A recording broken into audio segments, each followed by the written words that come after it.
I just want to say that I can't believe people are saying 52 million's expensive for Mitrovic. I mean, he's 28 years of age. He's in his prime. He had a great season last season. He's the records holder in the Championship.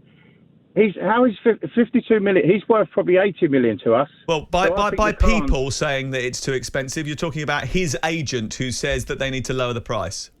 Because he wants to move. Of course he wants to move. Listen, I don't agree with what Mitrovic says, but I can fully understand if someone's going to offer you whatever £700 million a day or whatever it is he's going to get out there, he's obviously tempted, and the agent's going to get the fee. Yeah.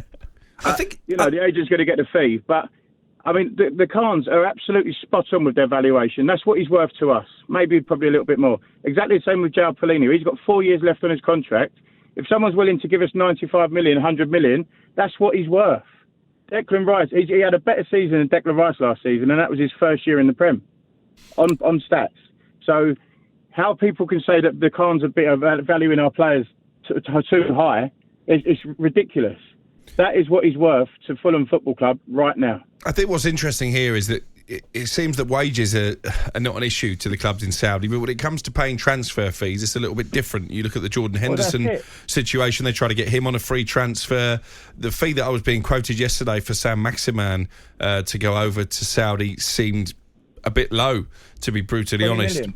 But how will Fulham fans view Mitrovic, someone whose goals propelled you back into the Premier League, someone whose goals helped you stabilise in the Premier League last season? If he does force his move away, does that tarnish his legacy as a bit of a Fulham legend?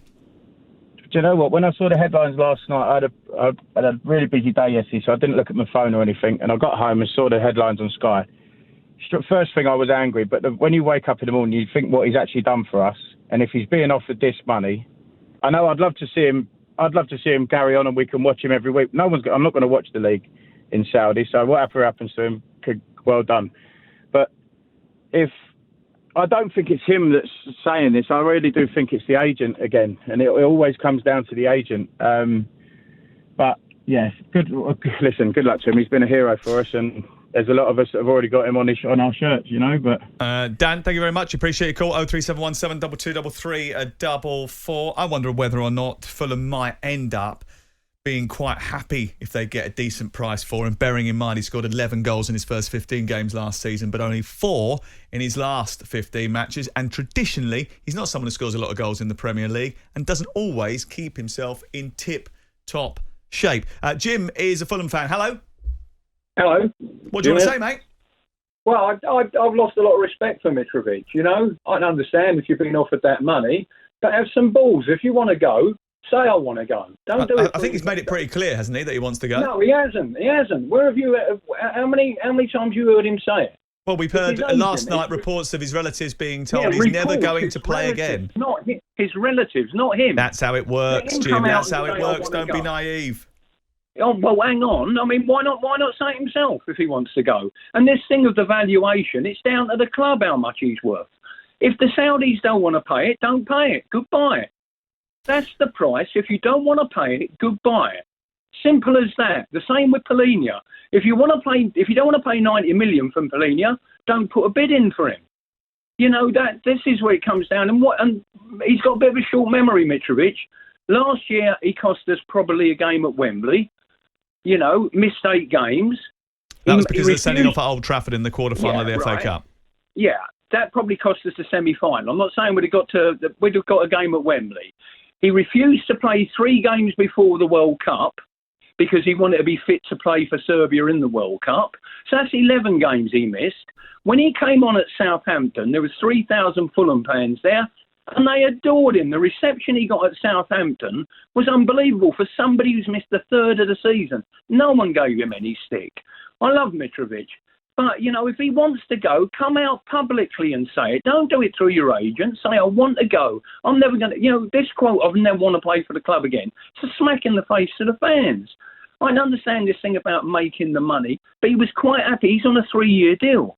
He was happy to take how much they're willing. Say he got injured tomorrow. Would he expect Fulham to be paying up his contract? He would. You can't have it both ways. He was happy to sign that contract. If he wants to go, say it.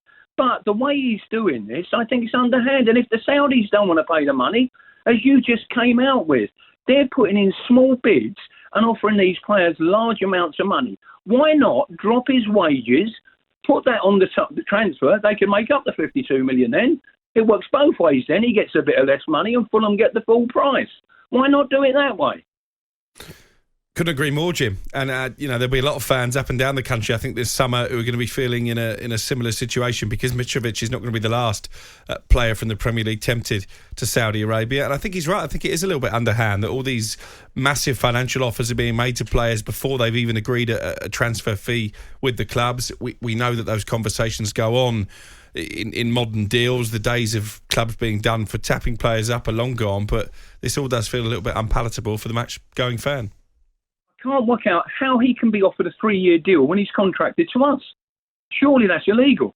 It happens all the time, sadly. Jim, thank you very much for getting in touch. 0371 722 3344. Other issues here as well with Paulinho. You mentioned that there was a bid from West Ham, or West Ham are increasingly confident about getting him for around about £50 million.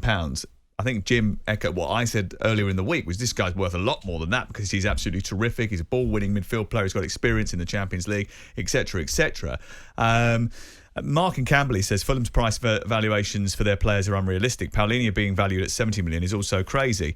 Mitro has been a good servant. They should accept 30 to 40 million pounds bid and sell him whilst his value is high. I think with Mitrovic, you're going to get a player who's going to be really unhappy and disruptive if you don't let him go. So I think in the end he will go. Paulinho, I don't think the price is crazy. The reason for that is I think there must be some clause in the contract, even though Tony Khan says there isn't one, because otherwise West Ham wouldn't be thinking they're going to get him for 50 million quid. No, I think you're right. And obviously I was told earlier in the summer there was a clause in the contract. We need to point out that Tony Khan has gone on social media and said that isn't the case. So I'm going to be really interested to see what the final fee is going to be if this deal goes through. And I know that West Ham are still pushing. Talks are certainly not dead between West Ham and Fulham. But I agree with what you were saying earlier in the week. If he is available for £50 million, I think there are bigger clubs out there than West Ham who should be looking. He's such a good player. He was excellent for Fulham last year. He is worth 70 million quid, in my opinion. I've been seeing him last year and seen him the previous year playing for Sporting. Why did Brighton and Tony Bloom get loads of credit for getting top prices for their players, yet Fulham do the same thing, get no credit?